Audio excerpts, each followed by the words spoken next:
done like the bottles of it, the metal bottles back in the day. I bought them. So I wish they sold this same specific juice in a bigger increment. It's like almost like they know what they have. He's like, yeah, we're not gonna mess up a good thing. You're gonna buy this. Here I am. Well, I guess you won't die of thirst in the right? Not yet, anyway. I'm gonna speak to the Raiders and like some freaking attack everything. Like, yeah, I don't know. The Raiders, wow. Well, I figure I'm pretty safe. I'm in Texas, so yeah, you're good. No, the beautiful thing about Texas, people know up front. People are like, yeah, if I'm gonna go into someone's home, I better have like a tank, because I don't know what they have in there. They've been itching for a chance.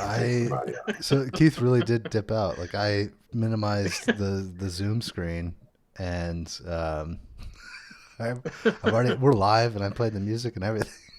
He's like in his car to the grocery store.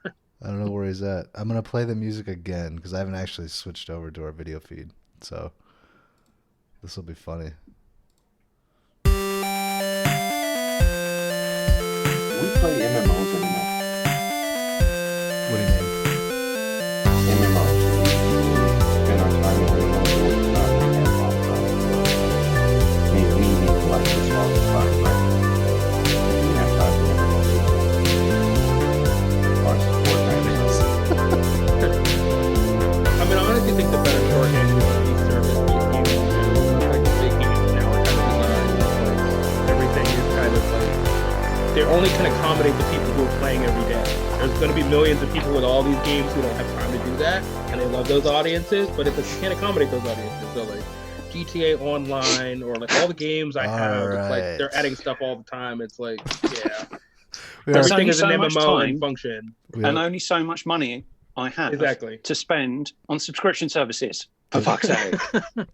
Now, as far as games, the kicker is like most of the content is free. Like they just State of Decay 2 yesterday just got a giant update with a new map, remastered graphics. That's all free. So for the game I bought already, and it's like, oh great, I know this is more content I don't have time to play, but I will take it from you. All the DLC that was previously paid is now free. So I was like, okay, I'll take it, but I'm not gonna have time to play it. But thank you. So it's like that's typically the problem now. It's like a lot of accessible free content, but just don't have the time for it. Like that Division 2 expansion looks incredible. It's like, I know I'm not going to get far enough into the game to get to that. All right, we are officially live. And also, it's boring as hell. Division 2 is boring as hell. I mean, I got it primarily because I grew up in the DMV, Northern Virginia, DC. So the setting of that game, like the same way Matt talked about, playing, Watch Dogs 2 because of like California and San Francisco and like areas he grew up in. That was the primary appeal. I got it for like $3 or whatever when it was on sale. It's like, yeah, I'll run through my childhood, stomping grounds of Washington, DC. Absolutely. Yeah. $3, sure. But you were bored doing it. Yes, absolutely. Yeah. I've done like 4 missions so far. But he got 3 hours worth of fun out of it, right? Yeah. For the amount you $3 worth of fun. How long do you have to play? How much fun do you need for a $3 cost price tag? Almost none. I've paid way more for games historically and got nothing out of it. Looking So at I you, have to say Homefront, the Revolution, or not? No, the original Homefront, not Revolution, the original one, the one that was supposed to compete against Call of Duty during the 360 era. Homefront. $60. I paid for that game. I'm against the $60 game. Go ahead. What I need to do is apologize to everyone and say that the live show that was planned for all of us being together in the same place was unfortunately cancelled. And we've had to do a digital streaming version of the Beerumverate tonight / this afternoon / this morning / afternoon, whatever. But what we've done is led the way for all of the people who are going to be attending E3 to say that we were going to do a live show, but now we've gone all digital. Yes, I'll actually get to the introduction, Matt. You're right. Everybody all right? Yeah, it's been good. So, right, with a Beerumverate, a group of guys who get together to talk about video games and shite. Good. If anybody needs anyone to do Scottish accent or video games, sorted. I love it. I would try to do one, but I couldn't follow that up. So Yeah, Well, it's you a hard could- act to follow. That was right? perfect. Yes. So, yeah, we're not here to promote drinking. Please drink responsibly, or don't drink if you don't want to. That's how it goes, isn't it? So, if anyone wants anyone to do an actual English accent or any other regional version of Britain, I'm pretty much there. I mean, really, come on. Hold on. I can do it. I can even. So Americans must be really fed up with all of these British actors just going over and doing American accents, and we don't get anyone. I mean, the quality of Americans trying to do British accents is fucking god awful, to be honest. The only good one was in the guy who played Dexter. Oh, I don't I know who you're his- talking about. I don't remember his yeah, name. I don't remember his name either. Yeah, It's a forgettable He name. he did a series on Netflix called Safe, and in the first episode, I had to think, is he English? And he was putting on an American accent. It's really, really good. Nice. Yes. Anyway, we are here to talk about E3 being, Cancelled. and is it actually a big deal? But first, beers. Matt, what have you got? I won't go. Oh, no. I'm terribly sorry. I'm terribly, terribly sorry that I haven't introduced Russ, aka Wallruss Prime. Thank you very much for coming on. It's my pleasure. We're very happy to have you. Julian, thank you very much for coming back. Oh, thank you for having me. Always. Well, it's anytime we have insightful man on, is a good one. So, being the insightful man, what do you see in the future for the Baltimore Ravens? I see pretty good Are seasons. they going to move back to Indianapolis? No. They already did that once. They took our history with them. No. They're going to stay in Baltimore. They're going to be fairly successful. Best case scenario, Super Bowl. I more think than likely. that would be great if the Baltimore Ravens moved to somewhere near Indianapolis and just kick the shit out of them for the next 20 years. No, it's a pretty small state. That would be a pretty awkward setup. But yeah, for sure. Yeah, well, I'm a bit disappointed. Well, expectant that Tennessee had let Delaney Walker go. Yeah. Yeah, he was a stalwart, but he was costing them $5 million towards a cap. Anyway, enough football talk. Matt, how are things in Vegas? Starting to warm up, so should kill the virus pretty soon. Doesn't starting to warm up happen to you from like the 25th of December? Yeah, pretty much. Okay. Right. Rumors. Who's got rumors? I've got rumors. Go for it. I heard a rumor that the coronavirus was actually started in the laboratories of the ESA, released unto the world so that they would be the one and only games conference to happen in 2020. Unfortunately, they didn't realize the potency of the virus that they would release into the world and had to backtrack, and in the worst of backfires, had to cancel E3 2020. Yeah. I didn't even realize that the ESA had virologists to study this kind of thing. I heard a similar rumor that it was started by lobbyists for the toilet paper companies. Well done, sir. And then the hand sanitizer lobbyists got involved. Yeah. Right. Sorry. That one tickled me. Russ, Julian, got any rumors? The biggest Basically, rumor we from just make me. shit up. Yeah, the biggest rumor I'm hearing that I'm starting to keep my ear to the ground on is that PlayStation 5, Xbox Series X are going to come out in the summer, not at the end of the year. Oh, they're going to do an advanced release. Exactly. Now, there won't be any product, but there will be the promise.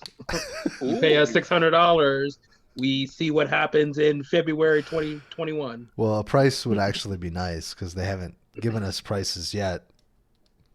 Which I feel like that's why they haven't given us prices, because they know those prices are going to be heavy. This is the worst time. They're like, hey, by the way, we have a $600 product for you guys. Shouldn't they give me enough time to save some money so that I can afford it when the product becomes available? No, they just charge your credit card. Exactly. The interesting thing, though, is Xbox have done something which I think is quite smart. Which compared to the release of the Xbox One, wow, they've done something smart. Well, they've got Phil Spencer in charge and not a couple of fuckwits who are just thinking about marketing and TV deals, which is the Xbox, what do you call it? The subscription program, All Access. Right. I think that's a really smart idea. Yeah, I was considering it, actually. I know a few people have jumped in on it, and we're getting ahead of ourselves. First, beers. So, Russ, Julian, you're not drinking anything, so you can just kind of sit there and smile for for a bit. But so I've got with me the 5 o'clock Shadow IPA from a North London brewing company, and like I said earlier, I shaved about 2 hours ago, so I thought it was appropriate. Matt, do you want to introduce what you're drinking whilst I pour? I've got Firestone Walker 805. This is beautiful can. Yeah, they're doing some type of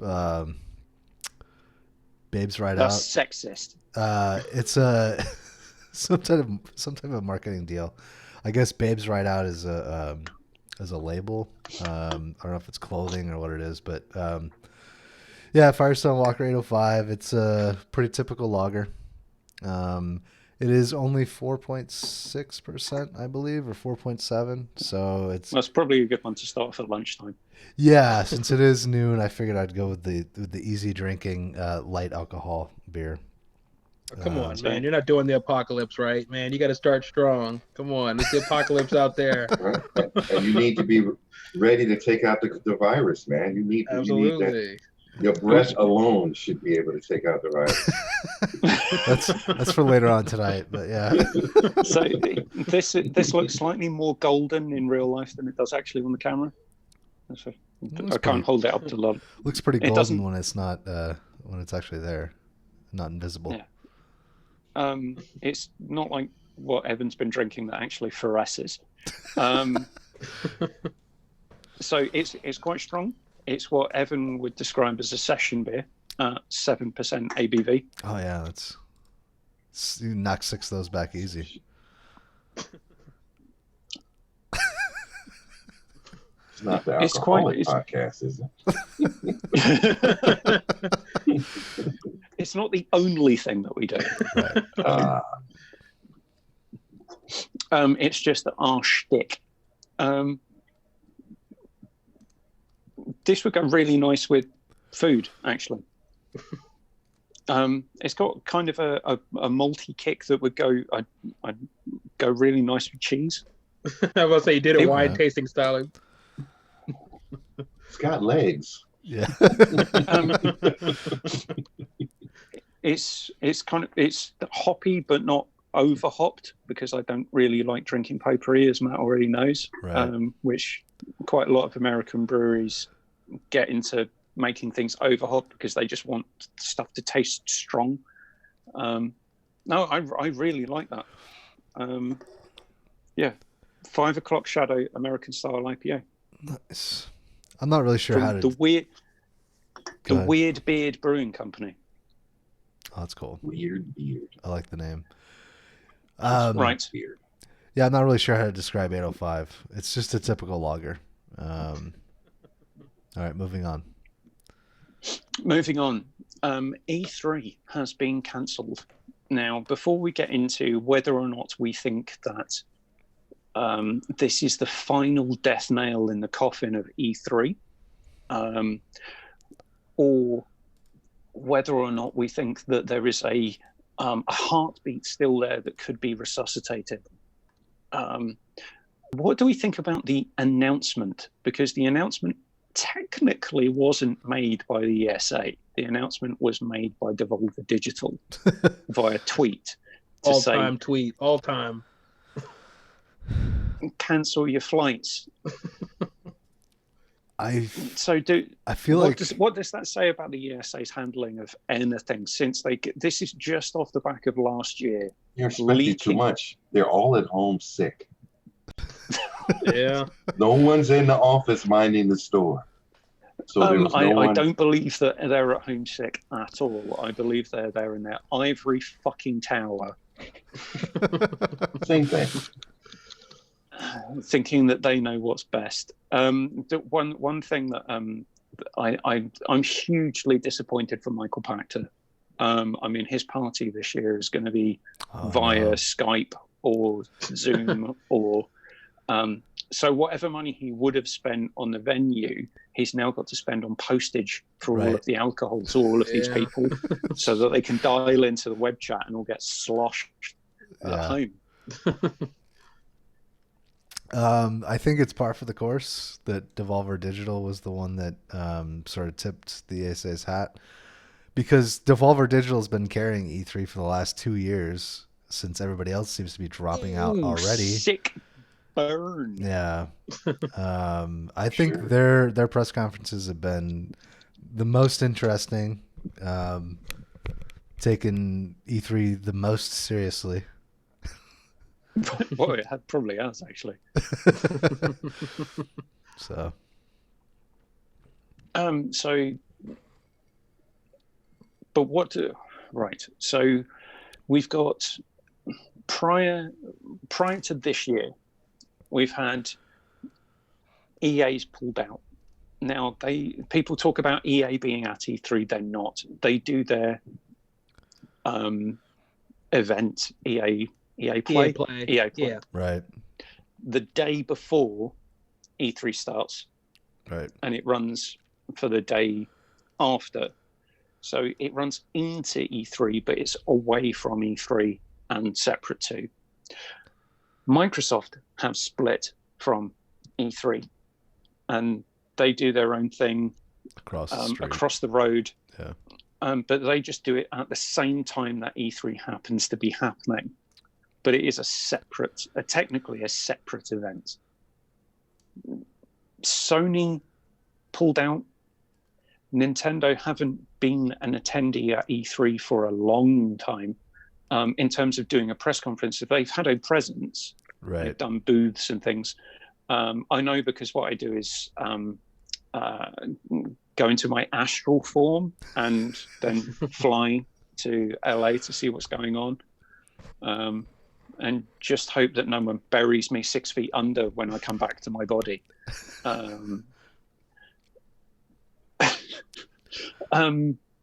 So the erosion of E3 has been happening gradually over a long period of time. So if we look at who was going to be at E3 this year, the proper people in the building, you had Bethesda doing a press conference. You had Ubisoft doing a press conference. Ubisoft press conferences are normally shit. Yeah, they haven't been that great. You had Devolver Digital, and that's it. Yeah.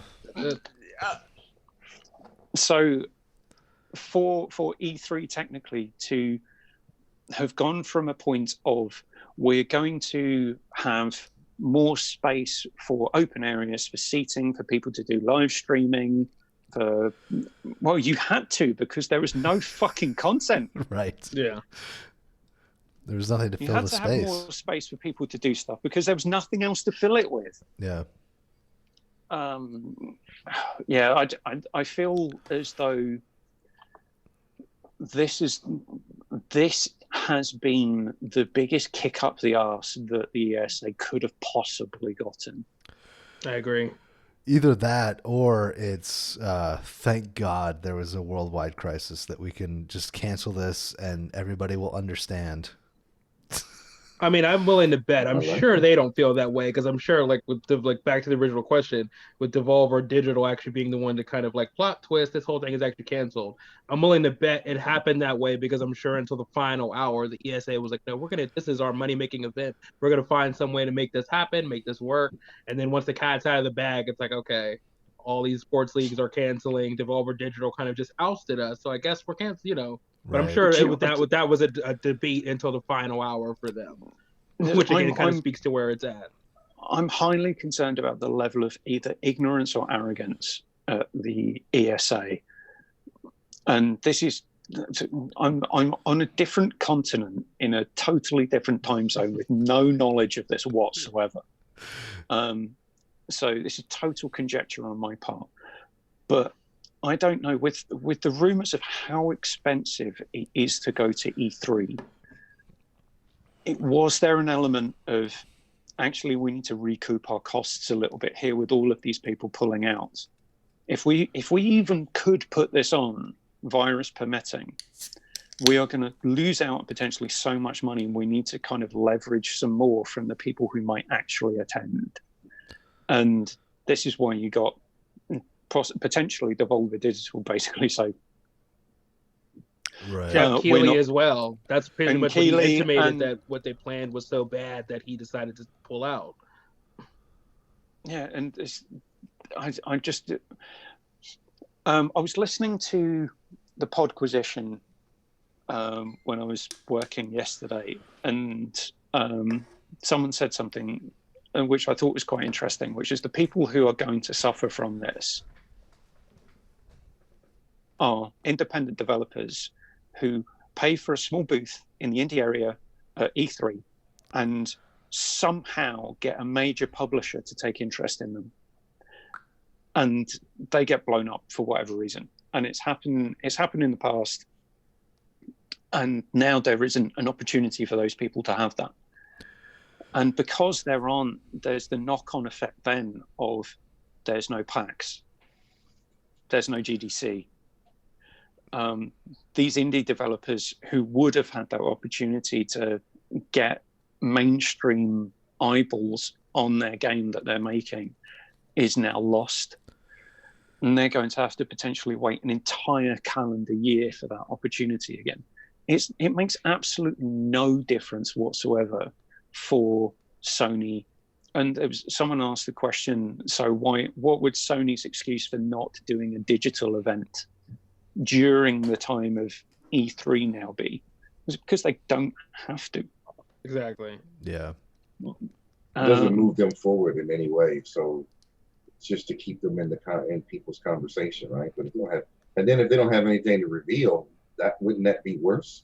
Absolutely. The PlayStation event at E3 2 years ago is the best example of that. They had 3 games. They put all their energy into making this incredible stage show with music where you transition from room to room. Right. And they were almost universally panned for it. So awful. I feel like that was a huge contributor to them. You know what? Like, we put all this thought into this. It wasn't, like, from our perspective, it wasn't great, but I could see the logic on there. And like, we put all this effort and this thought and this purpose into the show, and people hated it. You know what? We're just never going to come back. We're going to do it ourselves. We're going to save some money, and we're not going to put all this thought. We're going to just rely on the PlayStation brand. Well, they had already, forward, they had already done the PlayStation experience event or whatever the hell it was before that, right? So the November before that E3, they had already sort of put it out there that yes, we can put on our own event, we can host effectively our own conference and convention. So I think it was a combination of, we've already done this, we know that we can do our own event, and nobody seemed to like what we had planned for E3. So, this thing we put a lot of work into that, again, wasn't a great, again, like I empathize with the people for that, but at the same time, like, having journalists and people go room to room, like, it was a terrible idea. Yeah, I can acknowledge and respect clearly the effort that went into the terrible idea.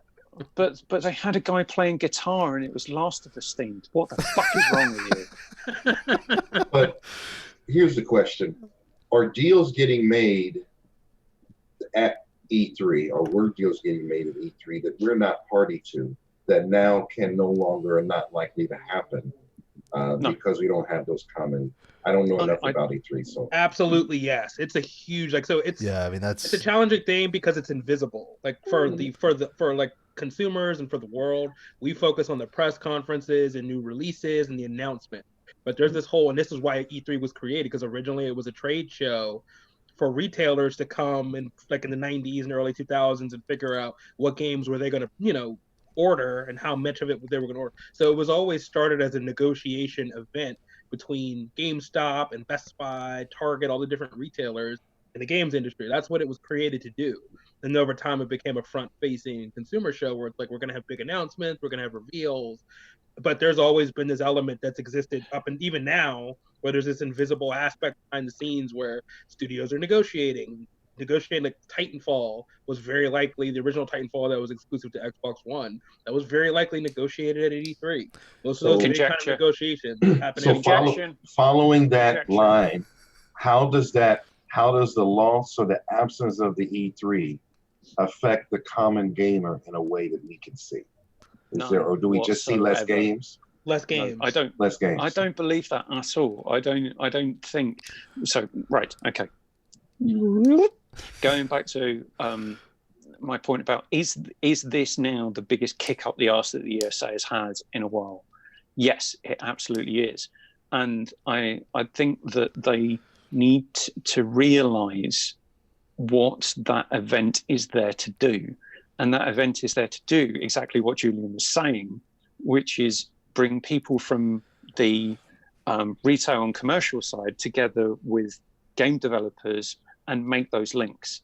It was never intended to be this vast fan-based, influencer-based thing that they've tried to turn it into.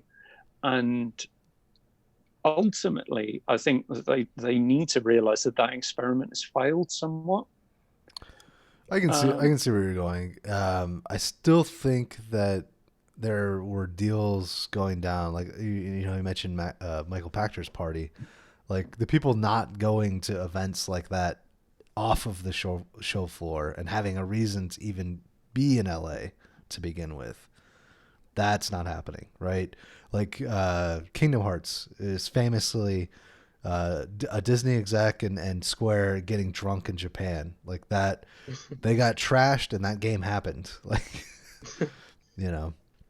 There's also something I heard listening to one of the IGN podcasts, and they were saying how they got to get hands-on games that they would not necessarily have gotten to get until like sort of the last minute to sort of get the hype up, saying, hey, I saw this game at E3 that so-and-so is doing. Mm-hmm. So it generates hype.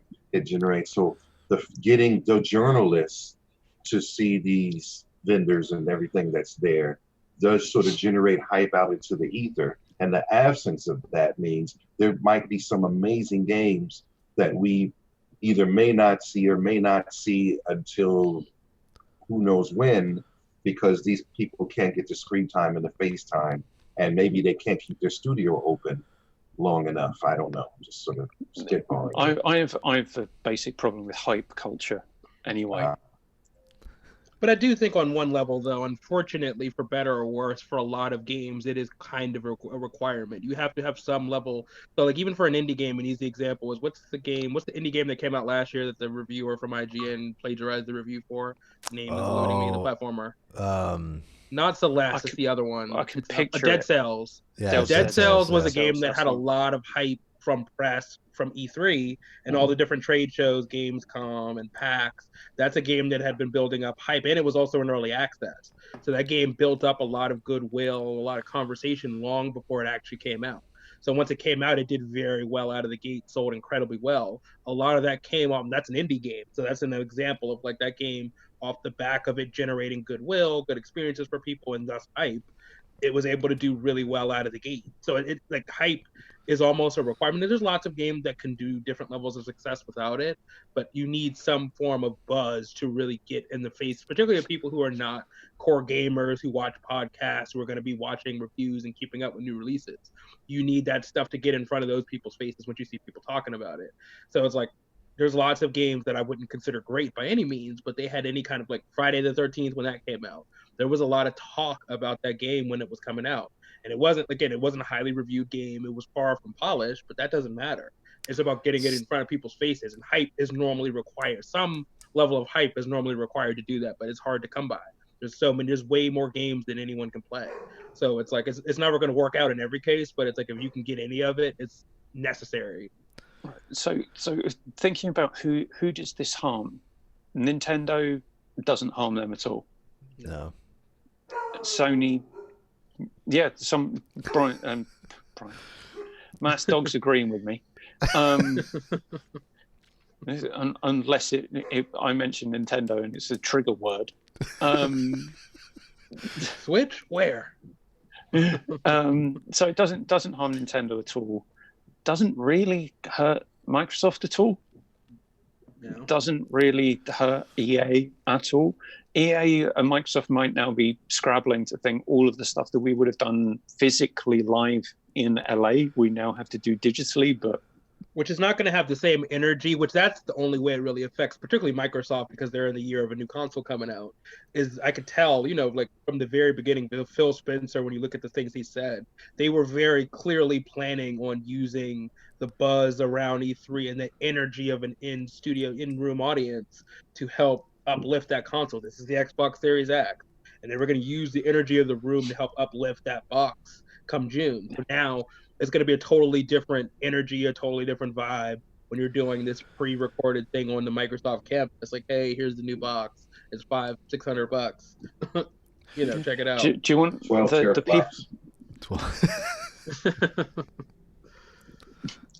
Show us your flops. The people who I think this is going to harm the most, and I feel deeply, deeply sorry for, is the Bethesda hype people. What are these people going to do now? I mean, they're just going to be wandering around the streets going, "What?"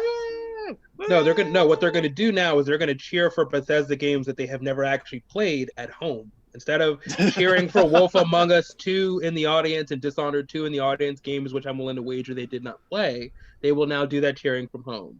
At home, they will scream, Wolf Among Us 2! You mean Wolfenstein? Did you play it? No! You mean Wolfenstein, right? No, not Wolfenstein. I mean, no, because quite a few people play Wolfenstein 2. What's the other one? Evil Within 2. Is what I'm thinking Evil of. Within 2. Right, okay. But there's a games people probably didn't play, but they always Pete Hines comes out and mentions all these games. And yeah. Then 5 of the 6 things he mentioned you didn't play. You didn't play Rage 2. Be honest with us. So if I'm thankful for anything, is I won't have to put up with those bunch of fucking idiots screaming over everything during a Bethesda and Ubisoft conference. Well, if that means I'd be quite happy for E3 to banish them into the pits of hell if that never happens, because it totally ruined my enjoyment of watching the Bethesda and Ubisoft press conferences. So I don't think the news cycles lose out on this. All right, I think we're gonna see Microsoft, Sony, EA, Bethesda. Oh, do you think Sony are going to be there? Sorry to pull you up on that one. I know I interrupted you, and I will get told off for that at some point. I do think they're all going to release digital content, right, throughout the year, whether or not it's in June or not. Do you think Sony, who said they were going to do nothing during E3, are now going to do something because E3's been cancelled and we can do our own digital thing? Are they going to? I think they probably. Oh, sorry. Follow-up question. Oh, you answer. Fingers on lips. I think that they were planning on doing something either in May or July anyway. So whether or not it was going to happen in June doesn't really matter. I think we're going to get the same press cycle content that we were going to. But it, like you were bringing up, Keith, it does hurt, some of these indie developers, which may have gotten some traction. Some of that's replaced by PAX, but with PAX being canceled, that's kind of a big deal. I think that's more of a bigger deal than E3 getting canceled for indies, though. I don't know that I agree with that one. I think the challenge, because I think the biggest distinction from a business perspective between PAX and E3 is E3, when you're talking about publishers, they're sending the big wigs. Not necessarily in every case, like head of studios, like we'll use like Todd Howard for Bethesda. Like, of course he goes, but like people on that of that rank typically aren't always going to E3. But at PAX, you typically are more so getting developers. You're not as much getting the people who are the decision makers for publishers, for the EAs, for the Activision. You're not getting the people you could get in a room and negotiate, because again, PAX isn't really built for that in the same way that E3 in Los Angeles has been, where they have an entire upstairs just dedicated with offices for people to make deals. PAX is more like, hey, let's show you our game. We got to build up and running. Try it. But it's like, I think the negotiation stuff for indie devs is, even if PAX hadn't been canceled as a thing, they would still lose without having E3 and having a dedicated arm focus explicitly on getting deals done, getting exclusivity deals done. And that is not just with consoles. That's Google Stadia, that's GeForce Now. There's like this year in particular with the rise of streaming as well. There was going to be a lot of negotiation this year and a lot of talk about where is content going? How much do we get for it? Are we putting our content on your service in perpetuity, or is it a time thing? So again, we're going through a transition, and this is like really kind of the worst time this stuff could have happened, because not only are we transitioning consoles, but we're also kind of transitioning the business from physical goods and even like digital goods in the way that we've thought about them, into now all of these things are services. Every game individually is a service. Every game now, for the most part, is attached to a service. Game Pass or GeForce Now, so it's like we have a lot of negotiation that's going to determine the future of this industry. Crossplay, there's a lot of stuff right now that has to kind of get sussed out. And I think this was kind of the worst time for, all these conventions to get canceled, because I think we have some things to figure out. And there's not actually a ton of outlets to make it happen. Thank you again for being insightful.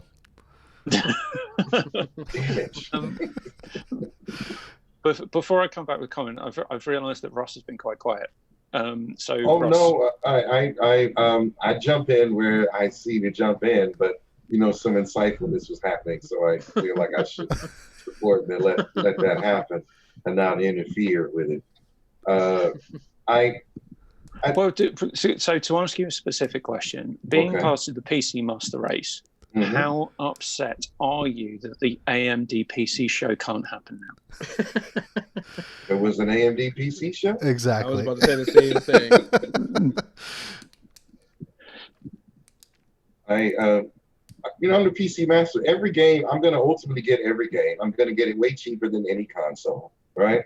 The only games that I'm not guaranteed to get are exclusive to PS4 and Nintendo, right? Because Xbox is going to let me play those games anyway, right?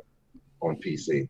So that's the only loss I'm going to experience. Every indie game is going to, ultimately show up. Almost every indie game is going to ultimately show up on PC sooner or later, right? And if not, on my Android phone, right? So this is all hype. This is all entertainment. It doesn't, you know what I mean? Maybe if they were like, I don't know what to play, so I need someone to go to E3 and tell me what I should be playing in the next few months. But a PC player, so how big do you think my backlog is? Over 1,000 games that I haven't touched that I own. So, I'm entertained by E3. I do like hearing about new games, new ideas, new concepts, new things happening. That entertainment I am at a loss for, right? I do like the reporting and the hype, just like I watching Housewives of Atlanta. It's entertaining, but it's not meaty enough for me to matter as a PC game. It's, Yeah, you say that. My wife is actually currently watching recorded versions of The Real Housewives of Orange County or New York. Beverly Hills, yeah. So whilst I do this, that is as my guilty pleasure. That's what hers is. Sounds fair. I think it's a reasonable trade-off. Yeah, Yes. I think so I'd say too. so. Yeah, but I do have an Xbox One S. I do have a PS4 Pro. Right, but I'm not really a $60 game purchaser.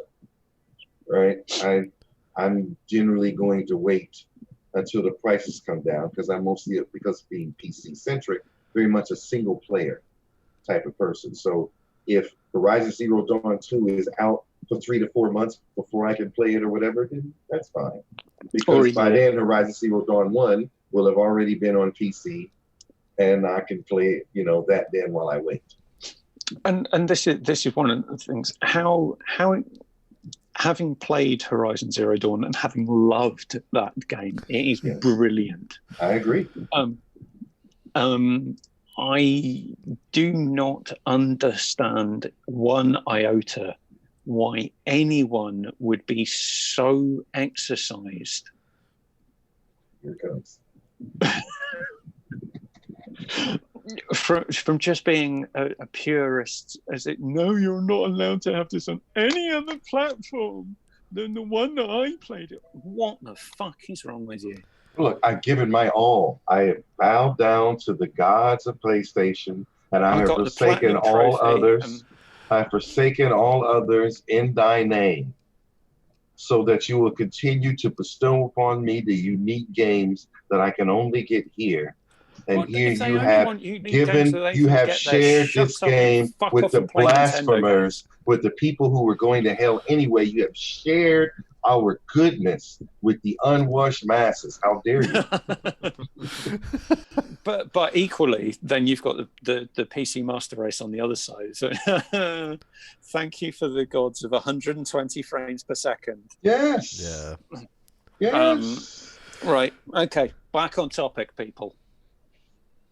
Serious stuff happening. How many influencers have now not got refundable plane tickets? We're going percentage-wise? Personally, I feel devastated for them. Right. It's a shame that we can't get our money back for the plane tickets and all that. Yeah, we shelled out literally some dollars to organize a Beerumverate con, and now we can't get our money back. No, we're just going to have to swallow that ourselves. Look, for you. But trials and tribulations happen in the world. Some people must pay the price so that others may thrive. And it would appear that the Beerumverate is more than willing to pay that price. Well, yeah, I can't remember how much I specifically paid for that, but it's actually really nice. Oh, that wasn't the point you were making. Okay, sorry, terribly sorry. So going back to the original question of no E3, no problem. Yeah. If we're talking about how well a E3 socially all digital, because I wanted to get the S in there, so it's E3 sad, like the Xbox One sad. E3 socially all digital event. How concerned would we be if there was actually a uptick in sales or revenues as a result of, well, is it whether or not you could make a causal link between announcements made at the E3 SAD and then games purchases over the course of the next 6 months? Because I'd be very concerned that if there was a E3 SAD spike, because that would then lead people like E3 and Activision Blizzard to doing more nefarious shit than they're already up to. I don't know that it's necessarily whether or not there would be a causal link between an all digital. There'd be no way for them presence. to prove the causal link. But No, I'm saying if you could say that an all digital presence would lead to more sales, I think that we were already on the trajectory of E3 being more like sad. Well, I'm being sad, yes, but being like GDC, right? So GDC's YouTube channel, every talk, different clips and things of what's going on and who's doing what. The ESA is probably moving towards that, and in addition to them being a lobbying arm, it's going to be a channel for people to contribute different things, so that you get a similar effect of what the conference is, minus the deal making. Right. I'd like to. Terribly sorry. I'd like to get Russ and Julian more involved in the conversation. But one thing I'd like to say is my concern over the direction of travel for the ESA over the last 2 years has been too much towards the use of influencers and basically mouthpieces for other people. So, okay, there are rules to say that if someone is paying you, you have to disclose the fact that they are paying you. But we all know that there are ways of skirting those. And so someone sitting there with a GoPro and saying, "Yeah, I'm E3 and everything's great and this is great and everything's." The thing that concerns me most about YouTube and Twitch culture is the fact that I cannot find anyone other than people who I actively seek out, like pretty much us, who will give a critical opinion over anything. Otherwise, everything else is, like Jim Sterling has been saying on the Podquisition, we're here to tell you if your games are great or perfect. Yeah. And that's my concern, that the ESA are going to push away people who are there to give critical, analytical opinion and bring in those people who are just here to say everything is great or perfect. I mean, that's definitely a very valid and also very probable concern. But I feel like some of that you have to get a little bit more into the weeds. I think it depends on the game, and I think it depends on the genre. So I'll give you an easy one. So I'm affiliated with EA Sports with the Madden brand. The people who all represent the Madden brand are some of the most critical people. All of their videos, the stuff they focus on, you would think it was this situation where it's like people like hand waving a brand because they're affiliated with them. No, they have the hardest opinions on this year's Madden, last year's Madden, what could be improved is what you would expect. The people who are the most experienced are actually the most critical about exactly what the problems are and why and how to fix them. So I think that's just one example of many. So it would be the same thing for any brand or franchise. We'll use Final Fantasy or Monster Hunter. So I think it's always going to be a balancing act. Of course, from their perspective, if they're hiring people and they're spending money, they're always going to seek cheerleaders. But I think what happens is when you get into the nitty gritty of a lot of the most hardcore games, a lot of the most hardcore franchises, the fan bases are hardcore. So you're never not going to be able to get rid of all the people who have been playing these brands for decades, who have strong opinions about where things should go, whether you agree with them or not. You listen to someone who plays Sims, or you listen to someone who plays like any game you could think of that's been like brand that's been around for a long time. People have very hard and divergent opinions about where these brands should go and how to improve them. So you're never not going to be able to keep those people out. And I also think smaller.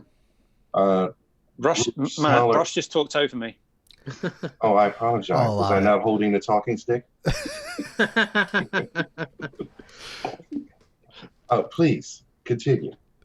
Whoa. Don't worry, it's a gag. Yeah. So anyway, I'm just journalists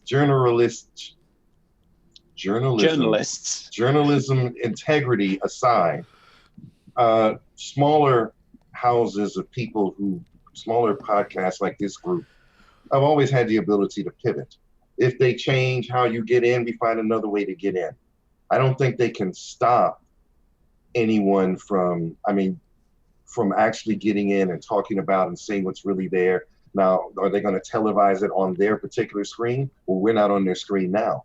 So I don't really think that that can necessarily stop anyone they can stop them from access to a show floor maybe or something like that. But if it's all the sad edition, they're just going to show what they're going to show. And then people like us are going to use our resources, including them as a resource, and then tell you what we really feel, what we really see. I don't know that there's a loss to be had here. I think that, we see what we see and we say what we say.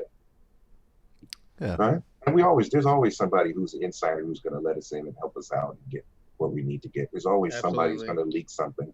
So I don't think that there is ever an establishment type of thing that says they're not going to let us talk against them. I don't think the gaming industry can ever really work like that. But that's my opinion. Specifically the video game, and like I said, it's a little bit different for music and movies because those other art forms have way more casual people where you could very easily find 1,000 people to stuff into a room for music who don't necessarily have hot takes or strong opinions about anything. They like anything to play for them. For video games, it's almost impossible to find 10 people to stick in a room and they not have hard opinions about something, whether it's Grand Theft Auto or Call of Duty or, a match 3 game for the phone. You couldn't find 10 people to stick in a room and you're not going to end up with opinions that may not be savory for a television broadcast or anything you would be doing for E3. So like the video games are very specific because it's so hardcore. Yeah, video games are hardcore. So it's just like once you get to the point with video games that you even have opinions about them, you're probably going to end up in a place where you're going to have some pretty strong opinions that other people are not going to agree with. And that already is going against trying to find a room full of, Bethesda cheerleaders cheering for games they have never played before. It's hard to do.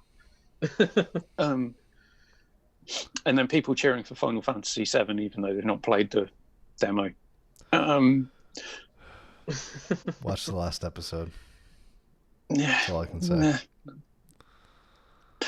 Right. So, final question. Yes. Do we think that this year's cancellation is the death nail, or do we think that this is the opportunity for the ESA to have an epiphany and reimagine what their reimagination for this year was going to be, starting with Wallruss Prime? Well, I think that they're not dead yet. So this is an opportunity to refine their focus, certainly. They didn't, just because this got canceled doesn't mean they didn't lose their resources or 100% of their clout. Something can still happen here. There are people that benefit from the existence of E3 that the average person doesn't see. So there may whiskey be consumers. Well, based on Michael Pactor's party. They need a party to go to. But again, we talked about those deals being made that we don't see. I think there's a place for it. Maybe it's not as consumer focused in a way that we need to see it and we need to have this big hype event of it. Maybe it's something smaller that whatever that format is. But I think if they go back and refocus on why they're there in the first place and just put their energy back into that, they can rise again. Not to this, they'll rise to where they're probably supposed to be. That's what I think. Right. Matt, go for it. Well, I've been saying all along, I think it's just going to morph into some type of a digital format. I think I mentioned on today's high score a year or two ago, year and a half ago, that I thought that it was moving towards influencers and digital content and the publishers doing their own press conferences anyway. I don't think that this is necessarily that shocking. I think that it was going to happen anyway. And this probably would have been the last E3 conference. I think E3 will change the form that it takes and the ESA will find some other way to have a publishing or a publicity movement, arm of their company. Right. I'll go next, and we'll finish with the insightful man.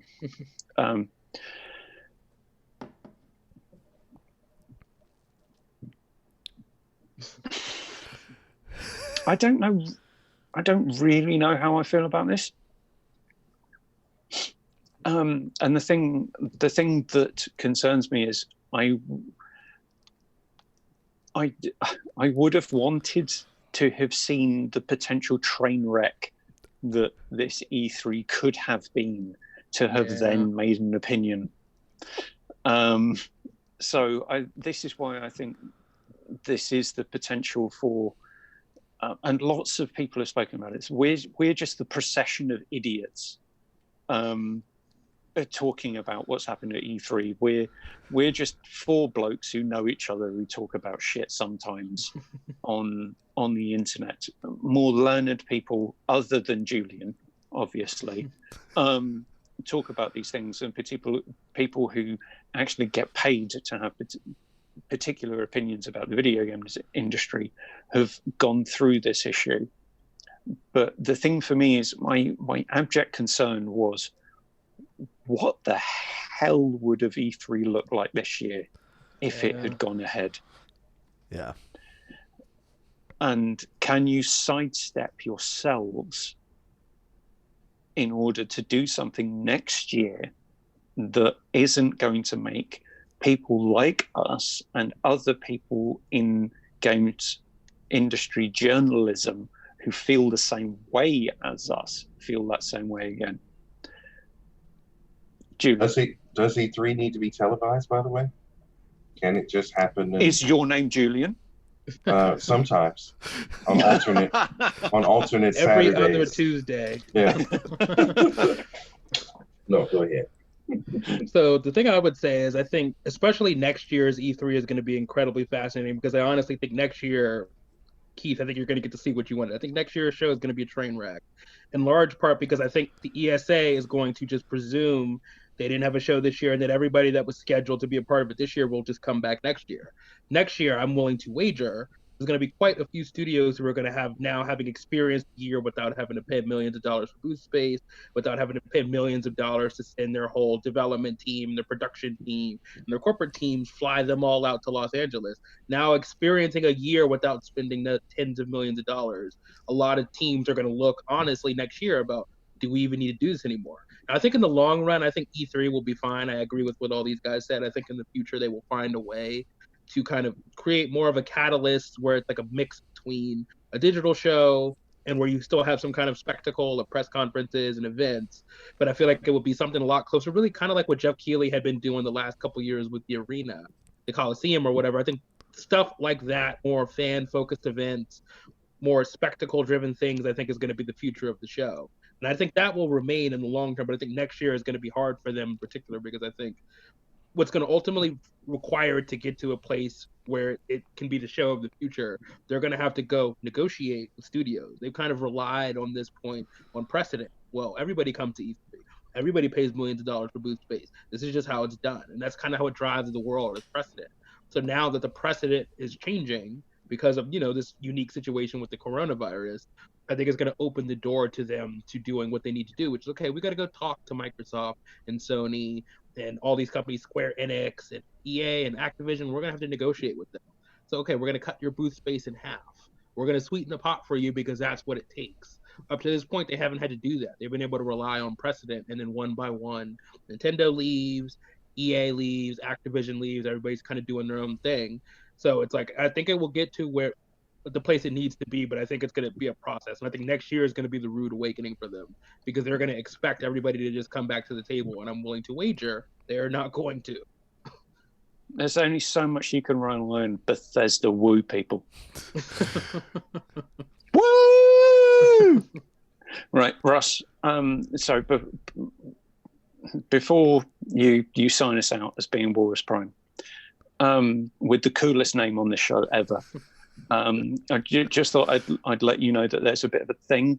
There's a running gag about us cutting people off, but mainly Matt, and then mainly me doing that, and then mainly me getting told off by my wife for doing that. Yeah. Okay. I understand. Right. If you would like to close the show out. I don't know the precedent for closing the show, so. Well, you just finish with whatever thought that you might like, Okay, and then so Matt starts playing the music, does and then E3 we keep talking over it. All right, that works. Does E3 need to be a public spectacle event at all? I don't think Does so.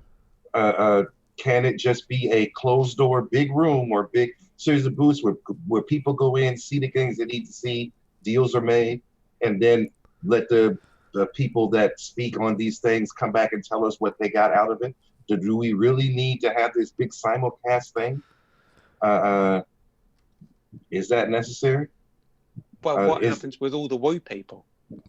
Well, They're woo out of people, work. Keith, Keith. You don't get paid per woo, do you? I just want to tell you something, Keith. You're breathtaking. Is that when you cut the That was beautiful. I'm Yeah, I'm touched. You're touched. Yeah. Where is he? Obviously not physically, because that I'd have to go and wash my hands.